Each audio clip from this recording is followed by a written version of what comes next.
రాష్ట్రంలో ఎస్ఐఆర్ అమలు అంశంపై బీజేపీ రాష్ట్ర అధ్యక్షుడు రామచంద్రరావు రాష్ట్ర ప్రధాన ఎన్నికల అధికారిని కలిశారు.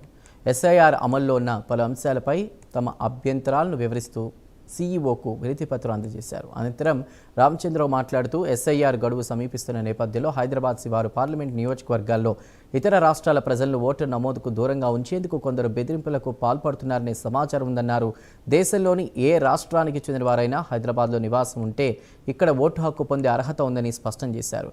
ఎస్ఐఆర్ ప్రక్రియ పారదర్శకంగా నిబంధనలకు అనుగుణంగా అమలు కావాలని కోరారు. ఈ అంశంపై ఎన్నికల సంఘం తగిన చర్యలు తీసుకోవాలని విజ్ఞప్తి చేశారు.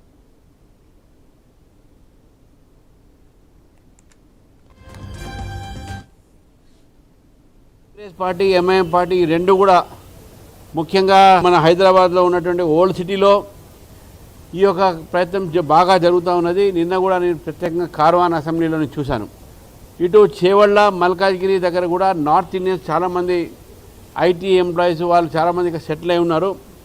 మరి వాళ్ళు ఇక్కడ ఓటు చేయించుకుంటా అంటే లేదు మీ ఇక్కడ చేయించుకోకుండా మీకు అధికారం లేదు అని చెప్పేసి కూడా వాళ్ళని బెదిరించి అబద్ధాలు ఆడి వాళ్ళని ఓటర్ లిస్టులో చేర్చకుండా ప్రయత్నం చేస్తూ ఉన్నారు.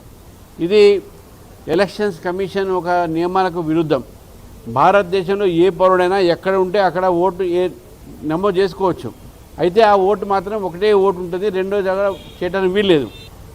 ఈ దేశంలో ఏ ప్రాంతంలో ఉన్నా ఏ ప్రాంతం వారైనా సరే హైదరాబాద్లో నివసిస్తున్న వారికి ఇక్కడ ఓటు నమోదు చేసే అధికారం ఉన్నది. వారి ఒక ఓటు ఎవరైనా మీ ఓటు ఇక్కడ వద్దు అని చెప్పి ఎవరైనా చెప్పినట్టయితే దయచేసి సీఈఓ గారికి లేకుంటే మా దృష్టికి తీసుకొస్తే మేము తప్పకుండా దాని మీద స్పందిస్తాము. ఈ ప్రయత్నము హైదరాబాద్ నగరంలో Congress party, Majlis party, BJP ఏదైతే ఫేవర్లో ఉన్న ఓట్లు ఏవైతుంటాయో, బీజేపీకు సానుకూలంగా ఉన్నటువంటి ఓటర్లు ఏవైతుంటారో అవి తగ్గించడానికి ప్రయత్నం చేస్తూ ఉన్నారు. మేము మళ్ళొక్కసారి ప్రజల్ని కోరుతా ఉన్నాము, మీరు భయపడాల్సిన అవసరం లేదు, ఏదున్నా మా దృష్టికి తీసుకురంటే మేము